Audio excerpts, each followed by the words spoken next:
Aakalain mo ba na ang pinaka-venomous or pinaka-makamandag na hayop sa balat ng lupa ay isang snail? Yes, tama po ang narinig nyo. Ito ay tinatawag na cone snail. Tinatawag din itong cigarette shell. Dahil once na matusok ka ng parang karayom nito ay hindi magtatagal ang buhay mo matapos maubos ang isang sigarilyo. Mas kilala ito kung tawaging geography shell.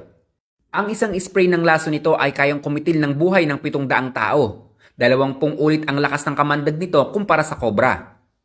Pakatitigan nyo mabuti ang shell na ito. Marami nito sa Pilipinas. Baka ma-encounter nyo. Huwag na huwag nyong hahawakan. Sa kabila ng titulo na pinakamakamandag na hayop sa balat ng lupa, alam nyo ba ang kamandag nito ay ginagawang gamot din?